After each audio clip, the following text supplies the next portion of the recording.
আসসালামু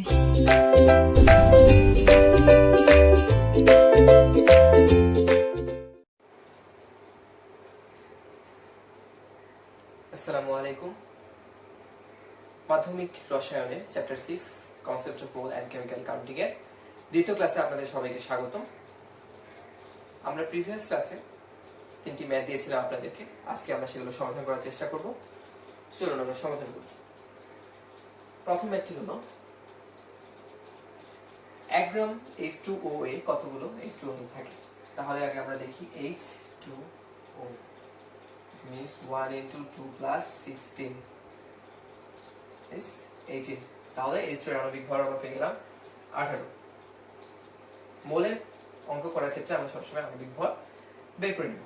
তো আমরা জানি যে কোনো পদার্থের আণবিক বা পারমাণবিক ভরের শেষে যদি আমরা গ্রাম লাগিয়ে দিই, গ্রাম এককে প্রকাশ করি, তাহলে সেটি 1 মোল। তাহলে 1 মোল সমান আমরা কি লিখতে পারি 6.022 into 10 to the power 23 অণু। তাহলে এখন আমরা এই কনসেপ্ট ইউজ করি। কনসেপ্ট কি বলবো আমরা? তাহলে 18 গ্রাম H2OA অণু থাকে কয়টা? অণু থাকে 6.022 into 10 to the power 23 তাহলে আমরা চাইছে 1 গ্রাম, তাহলে 1 গ্রাম H2OA অণু থাকে 6.022 into 10 to the power 23 divided by 18T। তাহলে ক্যালকুলেশন করলে আপনাদের উত্তর পাওয়া যাবে। তো এখন আমরা যদি সেকেন্ড অঙ্কটা দেখি, সেকেন্ড অঙ্ক আমরা যদি দেখব 1 গ্রাম CuSO4A কতগুলো কপার সালফেট অণু থাকে। তাহলে 1 গ্রাম কপার সালফেটে কতগুলো কপার সালফেট অণু থাকে। একই অঙ্ক, কনসেপ্ট একই, সবই একই, জাস্ট আণবিক ভর এগুলা। তাহলে CuSO4 এর আণবিক ভর আমরা প্রিভিয়াস ক্লাস থেকেই জানি যে 249.5। তাহলে সে যদি একটা গ্রাম লাগে তাহলে আমরা পাই যাব 1 মোল। 1 মোল সমান 6.022 into 10^23 অণু। তাহলে আমরা চাইছে কি 1 গ্রাম। তাহলে আমরা যদি দেখি 249.5 গ্রাম CuSO4A অণু থাকে কয়টা? 6.022 into 10^23T। তাহলে 1 গ্রাম CuSO4A অণু থাকে হচ্ছে 6.022 into 10^23 divided by 249.5T। তাহলে আপনাদের ক্যালকুলেশন করলে উত্তর পাওয়া যাবে।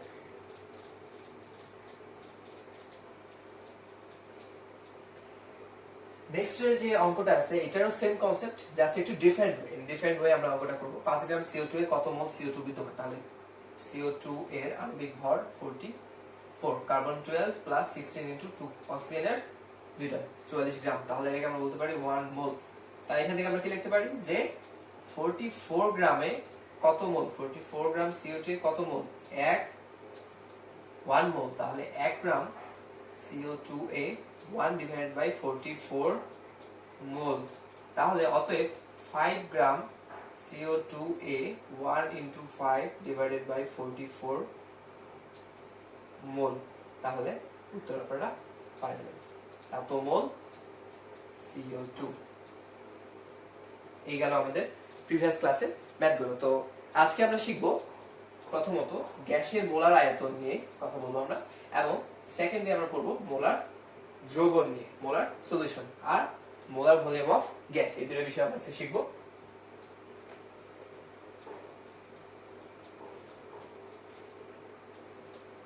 প্রথমত মোলার ভলিউম অফ গ্যাস।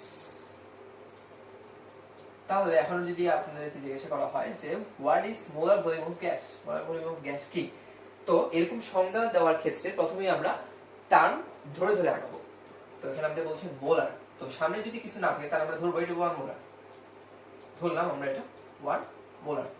তাহলে 1 মোল ভলিউম, আয়তন, ভলিউম মিন্স আয়তন, এবং গ্যাস। তাহলে আমরা কি বুঝতে পারতেছি? এটা দ্বারা বোঝাচ্ছে 1 মোল গ্যাসের আয়তন। এটাই হচ্ছে সংজ্ঞা। সংজ্ঞা আমরা পাই গেলাম কি, যে 1 মোল গ্যাসীয় পদার্থ, গ্যাসীয় পদার্থ যে পরিমাণ আয়তন দখল করে, যে পরিমাণ আয়তন দখল করে বা আয়তন দখল করে তাকে আমরা বলবো মোলার ভলিউম অফ গ্যাস বা গ্যাসের মোলার আয়তন।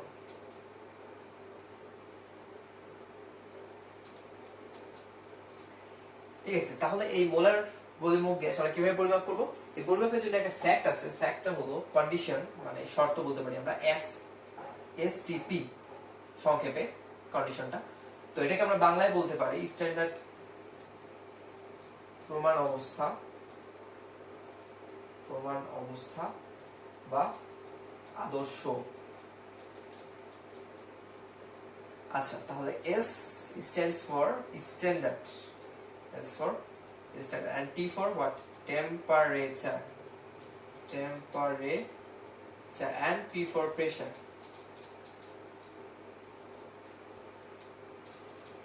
এখন প্রমাণ অবস্থা বা এসটিপি অনুযায়ী টেম্পারেচার আমরা ধরবো সবসময় 0 ডিগ্রি সেন্টিগ্রেড, এন্ড প্রেসার হচ্ছে 1 অ্যাটমসফেরিক প্রেসার।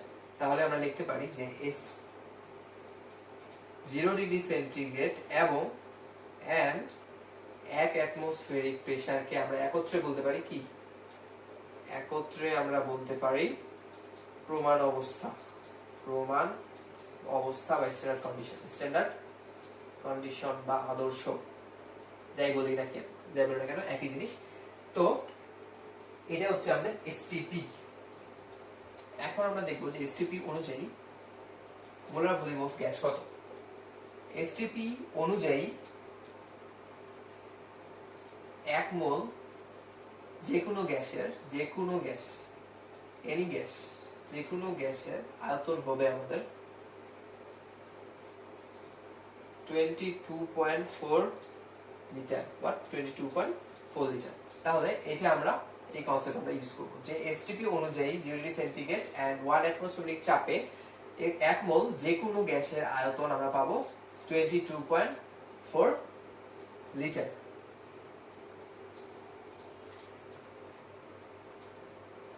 এখন আমরা চলুন এই কনসেপ্ট ইউজ করে অঙ্ক করি। প্রথম অঙ্ক আমাদের দেওয়া আছে যে এসটিপি অনুযায়ী 1 লিটার CO2 গ্যাসে কতটি অণু থাকে? CO2 গ্যাসে কতটি অণু থাকে? তাহলে আমরা আগে CO2 এর আণবিক ভর বের করি 44 গ্রাম লাগাই দিলে আমরা কি পাবো? 1 মোল। এবং 1 মোলে কতটি অণু থাকে? 6.022 × 10⁻23 টি অণু। এই কনসেপ্টটা আমরা আগে থেকে জানি। এবং এখন আমরা জানলাম যে 1 মোল যে কোনো গ্যাসের আয়তন কত হয়? Always 22.4 litre. তাহলে 22.4 লিটারে কতটি অণু থাকতেছে? 6.022 × 10⁻23। সিম্পল। তাহলে এখন আমরা অঙ্কটা করি যে যদি 22.4 লিটারে অণু থাকে, that means CO2 গ্যাসে যদি 22.4 লিটার CO2 গ্যাসে অণু থাকে 6.022 × 10⁻23 টি, তাহলে 1 লিটার CO2 এ অণু থাকবে কতটি? 6.022 × 10⁻23 divided by 22.4 টি। তাহলে আমাদের উত্তর আসবে হচ্ছে 2.69 × 10⁻22 টি। এটাই উত্তর। Is that very simple? Just আমাদের কনসেপ্ট যদি ক্লিয়ার হয় আপনাদের, তাহলে আপনারা অঙ্কগুলো খুব সহজেই করতে পারবেন।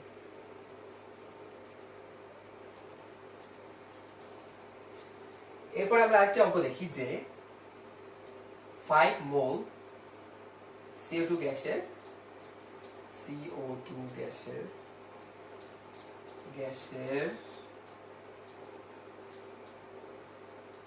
প্রমাণ অবস্থায় এসটিপি তে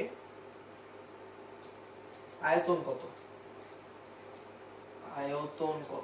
তাহলে সেম অঙ্ক। তো এটা আরো সহজ এই অঙ্কটা, কারণ কি আমরা কি জানি যে 1 মোল যে কোনো গ্যাসের আয়তন কত? যে কোনো গ্যাস CO2 হোক আর যাই হোক, এটা আমাদের খেয়াল করার দরকার নেই। 1 মোল যে কোনো গ্যাসের আয়তন আমরা জানি 22.4 লিটার। বসাই দেব। অতএব 5 মোল CO2 গ্যাসের আয়তন 22.4 × 5 লিটার। তাহলে 112 লিটার উত্তর। খুবই সহজ অঙ্ক।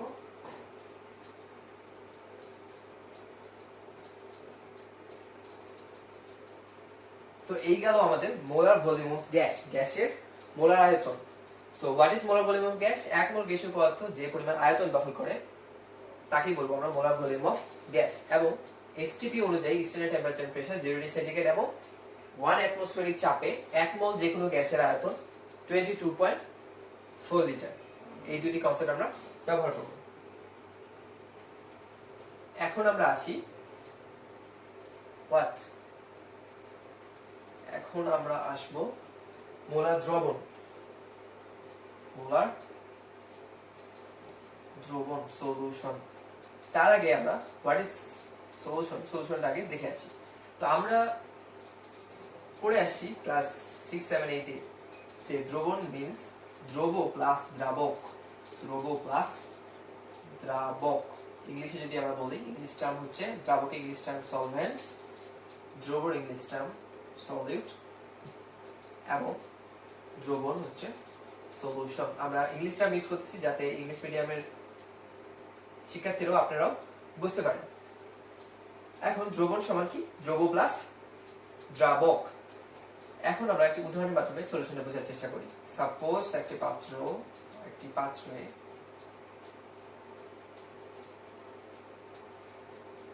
আমরা পানি নিলাম, পাত্রে পানি নিলাম এবং এখানে আমরা লবণ ঢাললাম। সাপোজ NaCl, সোডিয়াম ক্লোরাইড, লবণ ঢাললাম, লবণ মিশ্রিত করলাম। কিছুক্ষণ পর কি দেখা যাবে যে এই যে লবণটা আমরা ঢাললাম সেটা হচ্ছে পানিতে দ্রবীভূত হয়ে গেছে। তাহলে এই যে লবণ পানির মিশ্রণ যা দ্রবীভূত হয়ে গেল, এই লবণ পানির মিশ্রণকে আমরা বলতে পারি এক ধরনের দ্রবণ। তাহলে এখানে দ্রব আর দ্রাবক কি কি? দ্রব হচ্ছে আমাদের লবণ আর পানি হচ্ছে আমাদের দ্রাবক। কিভাবে বুঝতে পারলাম আমরা? দ্রাবক always helps solute to dissolve. তাহলে কি বললাম আমি? যে দ্রাবক সব সময় দ্রবকে দ্রবীভূত করতে সাহায্য করে, হেল্প। তাহলে এখানে পানি কি করছে? লবণকে দ্রবীভূত করতে সাহায্য করছে। এই দ্রবণে পানি লবণকে দ্রবীভূত হতে সাহায্য করছে। তাহলে এখানে দ্রাবক পানি এবং দ্রব হচ্ছে লবণ। তো এই হলো আমাদের সলিউশনের কনসেপ্ট। বর্তমানে এই অধ্যায়ে আমরা এই পানিকে আমরা দ্রাবক হিসেবে ব্যবহার করব। হায়ার ক্লাসে আমরা বিভিন্ন ধরনের অ্যালকোহল আর বিভিন্ন পদার্থ সাবস্টেন্স ইউজ করব, কিন্তু এই অধ্যায়ে আমরা পানি পদ্ধতি সীমাবদ্ধ থাকব। এখন আমরা আসি লঘু দ্রবণ আর গাঢ় দ্রবণের কনসেপ্ট। লঘু আর গাঢ় দ্রবণ এর কনসেপ্ট। তো আমরা দুইটা ডিফারেন্ট ওয়েতে আমরা দেখব লঘু দ্রবণ আর গাঢ় দ্রবণ। তো প্রথমে আমরা এই পাশে যদি নিই,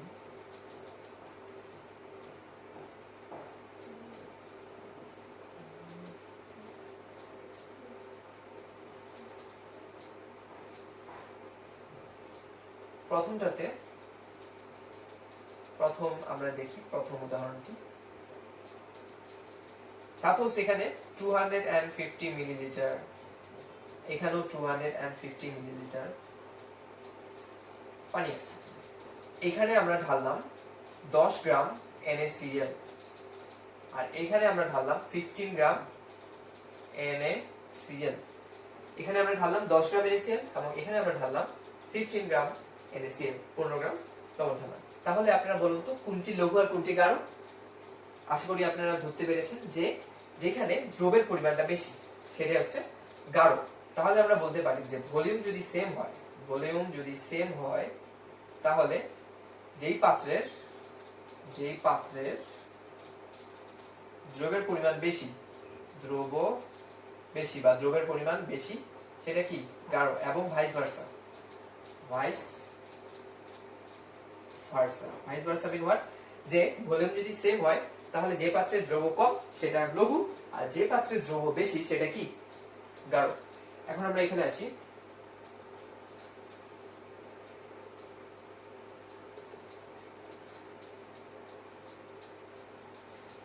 সাপোজ এটা হচ্ছে 200 মিলিলিটার আর ইট ইজ 150 মিলিলিটার। এখানেও আমাদের 10 গ্রাম NaCl ঢাললাম এখানেও সেম। এখন আপনারা বলুন যে কোনটি গাঢ় কোনটি লঘু। ভাবুন, আশা করি আপনারা ধরতে পেরেছেন।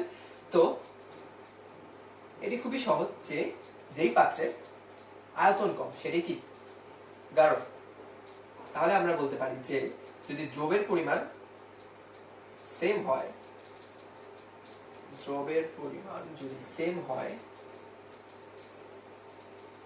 হয় তাহলে ভলিউম যার কম, ভলিউম বা আয়তন যার কম সেটা কি, সেটাই হচ্ছে গাঢ় সলিউশন। এটা ইংলিশ টার্ম হলো concentrated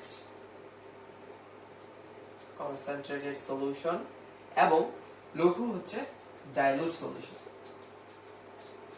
So this is the concept of dilute and concentrated solution in two different ways. যদি ভলিউম সেম হয়, যে পাত্রে দ্রব বেশি সেটা কি কনসেন্ট্রেটেড সলিউশন, এবং যে পাত্রে দ্রব কম সেটা লঘু বা ডাইলুট সলিউশন। এইখানে এই ক্ষেত্রে যেই পাত্রে, ধরো দুটি পাত্রের দ্রবের পরিমাণ সেম, তাহলে যেই পাত্রের ভলিউম কম সেটা কি গাঢ় কনসেন্ট্রেটেড সলিউশন, আর যে পাত্রের ভলিউম বেশি সেটা হচ্ছে ডাইলুট বা লঘু সলিউশন। তো এই গেল আমাদের সলিউশনের বিভিন্ন কনসেপ্ট।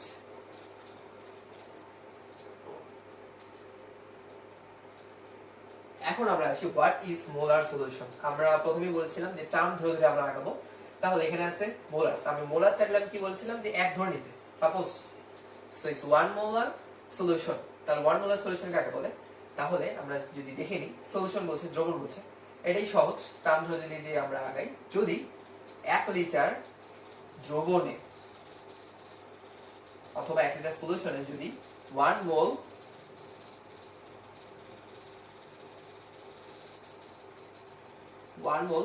দ্রব থাকে, তাহলে তাকে আমরা কি বলবো? 1 molar solution. Very simple, yes. যদি 1 লিটার দ্রবণে 1 মোল দ্রব থাকে, তাকে আমরা বলবো 1 মোলার বা মোলার সলিউশন। এখন আমাদের অঙ্ক করার জন্য আরো two types of molar solution লাগবে। এর মধ্যে একটি হচ্ছে যদি 1 লিটার দ্রবণে 0.5 মোলার দ্রব থাকে, 0.5 মোলার দ্রব থাকে, তাকে আমরা কি বলবো? তাকে আমরা বলবো semi molar solution. Semi molar solution. তাহলে অঙ্কে যদি আমাদের দেওয়া থাকে যে এত ভলিউম দেওয়া থাকে, ভলিউম এত 250 ml ভলিউমেট্রিক ফ্লাস্কে সেমি মোলার এত সাবস্টেন্স থাকে, তাহলে আমরা সেটা ধরে নিব, সেমি মোলারটাকে আমরা ধরে নিব 0.5 মোলার, 0.5 m।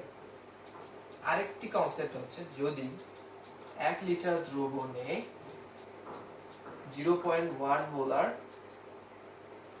দ্রব থাকে, তাকে আমরা কি বলবো? Decimolar solution. Decimolar solution. তাহলে অঙ্কে যদি থাকে ডেসিমোলার, তাহলে আমরা কি লিখবো? 0.1 মোলার, রাইট? তাহলে এই গেল আমাদের মোলার সলিউশনের concept. What is molar solution এবং মোলার সলিউশনের বিভিন্ন কনসেপ্ট।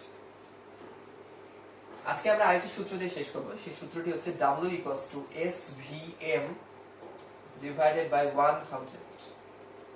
আপনাদের বইয়ে ফর্মুলা দেওয়া আছে। তো W equals to দ্রবের ভর, S equals to what? S equals to polarity। অনেকেই ভাবতে পারেন যে M equals to molarity, not S equals to molarity। V equals to কি? আয়তন বা ভলিউম। M equals to আণবিক ভর, আণবিক বা পারমাণবিক যাই হোক, পারমাণবিক তো হবে না, আণবিকই হবে, আণবিক ভর। তাহলে এই সূত্র আমরা কখন ইউজ করব? বিভিন্ন ধরনের বিভিন্ন মোলারিটির দ্রবণ প্রস্তুত করতে। কি করতে? বিভিন্ন মোলারিটির দ্রবণ প্রস্তুত করতে আমরা কি ইউজ করব W = SVM / 1000। তাহলে এই অনুযায়ী আমরা একটা ম্যাথ দেখে আসি। ম্যাথটি হলো যে 250 মিলিলিটার ভলিউমেট্রিক ফ্লাস্কে একটা ফ্লাস্কে যদি আমরা 0.2 মোলার NaCl দ্রবণ প্রস্তুত করতে চাই, দ্রবণ আমরা কিভাবে প্রস্তুত করব, তাহলে আমরা কিভাবে প্রস্তুত করব বা কত পরিমাণ দ্রব লাগবে, কি পরিমাণ NaCl লাগবে। তাহলে 250 মিলিলিটার ভলিউম ফ্লাস্কে 0.2 মোলার NaCl দ্রবণ আমরা কিভাবে প্রস্তুত করব। তখন আমরা এই সূত্র ইউজ করব। সূত্র কি? W = SVM / 1000। তাহলে W কি? দ্রবের ভর। তাহলে আমরা দ্রবের ভর এখান থেকে বাই করে নিতে পারবো। তাহলে আমাদের এখন আমরা দেখি যে এখানে কি কি দেওয়া আছে। সো যে কোনো ম্যাথ করার ক্ষেত্রে আমরা আগে দেখে নিব যে প্রশ্নে কি দেওয়া আছে। তাহলে আমাদের given that V = 250 মিলিলিটার এবং S আমরা জানি কি S = মোলারিটি। তাহলে আমাদের মোলারিটি কত দেওয়া আছে? 0.2 মোলার এবং M আমরা বাই করব NaCl। তো অনেকেরই ভুলটা হয় যে আপনারা প্রশ্নে দেখেন যে M কই দেওয়া আছে, আপনারা মানে ভীত সন্ত্রস্ত হয়ে যান যে M কই। তো এখানে এই যে কম্পাউন্ড দেওয়া আছে, এই কম্পাউন্ডের আমাদেরকে আণবিক ভরটা বের করে দিতে হবে, এমটা বের করে দিতে হবে। তাহলে NaCl এর আণবিক ভর কত?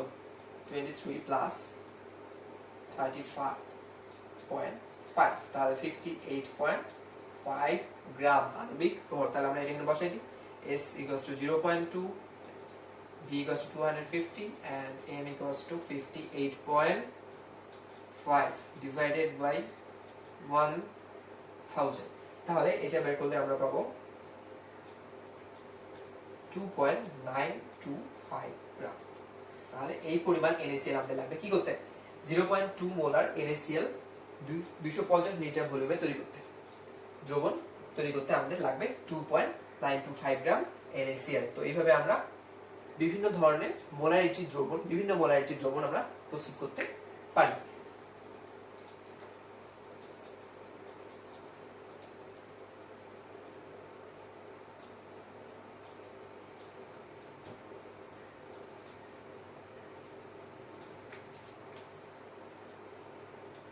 তো আমাদের আজকের টপিকের আলোচনা শেষ। তো এখন আমরা কিছু ম্যাথ দিব আপনাদেরকে। এক নম্বরে হলো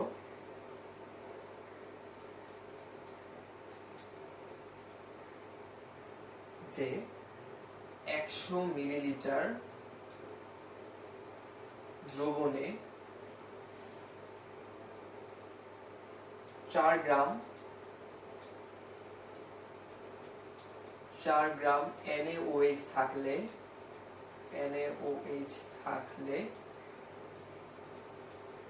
দ্রবণের মোলারিটি বের করো। দ্রবণের মোলারিটি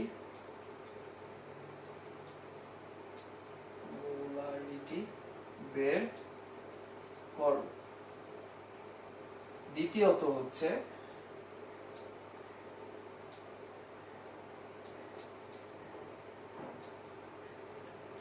প্রমাণ অবস্থায় STP তে বা প্রমাণ অবস্থায়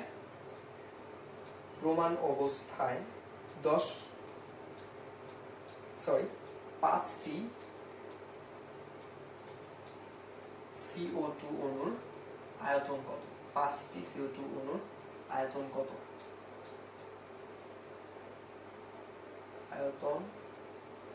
এবং 3 নম্বরে হলো STP তে প্রমাণ অবস্থায় 5 লিটার CH4 গ্যাসে কয়টি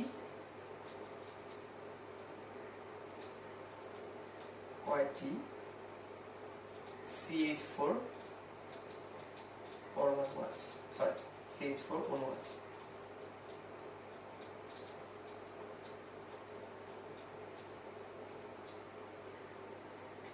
এই গেল আপনাদের জন্য ম্যাথ, আপনারা বাসায় ট্রাই করবেন।